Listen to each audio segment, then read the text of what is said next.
Sir చెప్పండి, నిన్న జరిగిన గడువుల నేపథ్యంలో మీ రియాక్షన్ ఏంటి? ఎప్పుడు కూడా ప్రజాస్వామ్యంలో ఏ పార్టీ అయినా కానీ ప్రతి ఒక్కరిని ఓటు అడిగే హక్కు ఉంది.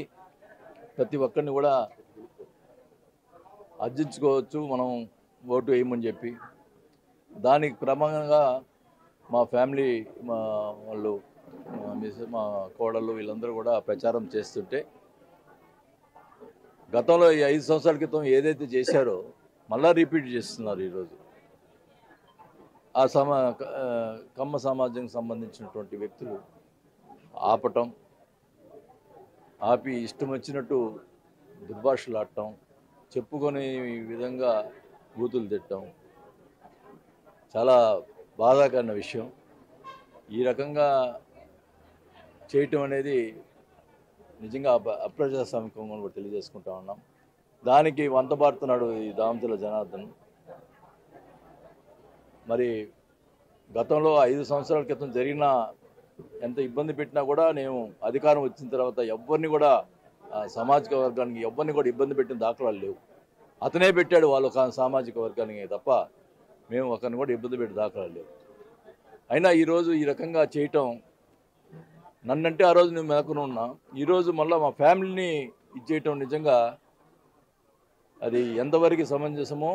ఇంకా చంద్రబాబు నాయుడు గారు బాలినేని గారి వల్ల ఈ జరిగిందని చెప్పి అంటున్నాడు. ఒకసారి విషయం తెలుసుకోండి, ఇక్కడికి వచ్చి ఏం జరిగిందో ఒకసారి తెలుసుకోండి.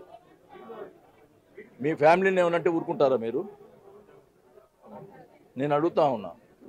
నేను ఆయన సంబంధించినటువంటి పవన్ కళ్యాణ్ గారిని కూడా అడుగుతా ఉన్నాను. ప్రశ్నిస్తారు అంటున్నారు కదా, ఒక ఫ్యామిలీ, ఒక క్యాండిడేట్ వాళ్ళ ఫ్యామిలీ గురించి ఇష్టం వచ్చినట్టు మాట్లాడితే ఎంతవరకు సమంజసమో ఒకసారి వాళ్ళు కూడా స్పందిస్తారని కూడా నేను అనుకుంటున్నా. అంటే మీరే ఈ రాజకీయ లబ్ధి కోసం ఇలాంటి చేస్తున్నట్టు కూడా ఇటు దామచల జనార్దన్ అంటున్నారు మీపై. రాజకీయ లబ్ధి అయింది, ఇది మా సామాజిక వర్గమా, ఆయన మనుషులు, మళ్ళీ ఆయన ఎందుకు సపోర్ట్ చేస్తున్నాడు వాళ్ళకి? నేను రాజకీయ లబ్ధి చేస్తుంటే వాళ్ళు ఎందుకు ఆయన సపోర్ట్ చేస్తున్నాడు? వచ్చి ఏం మాట్లాడుతున్నాడు నిన్న? ఎస్పీ కనుక నేను వాళ్ళ మీద ఇది చేయకపోతే మేము ఇంటింటికి పోయి కొడతాడంట.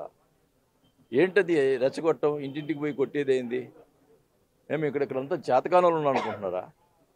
అని రాజకీయ లబ్ధి ఏంది అది? మా ఇప్పుడు ప్రచారం చేసుకుంటే ఆపి మీరు రాజకీయ ఇది చేస్తున్నారా, మేము చేస్తున్నామా? మాకేం అవసరం?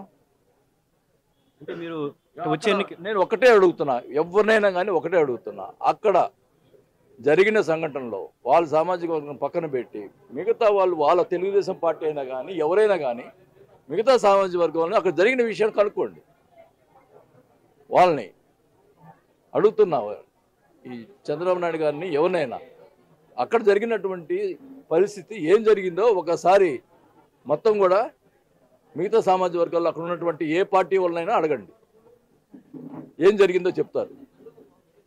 ఇష్టం వచ్చినట్టు మేము ఒక ఫ్యామిలీ, ఎమ్మెల్యే ఫ్యామిలీ ఉంది, మేము ఫ్యామిలీ, నన్ను అయితే చేసినప్పుడు నేను మేరకు ఉన్నా, నా ఫ్యామిలీని టచ్ చేశారు, గుర్తుపెట్టుకోండి, టైం వస్తుంది. అంటే మీపై ఈసీకి కంప్లైంట్ చేస్తూ ఉంటున్నారు కదా వాళ్ళు, టీడీపీ. దేనికి? ప్రచారం అడ్డుకుందానిక నా మీద కంప్లైంట్ చేసిన దానికి మేము కంప్లైంట్ చేస్తాం ఈసీకి. ఎంతకాడికి మమ్మల్ని వాళ్ళే రెచ్చగొట్టి, వాళ్ళే చేసి, వాళ్ళే గందరగోళం చేసి మమ్మల్ని ఏదో రకంగా కేసులు పెట్టించడానికి ప్రయత్నం చేస్తూ ఉన్నారు.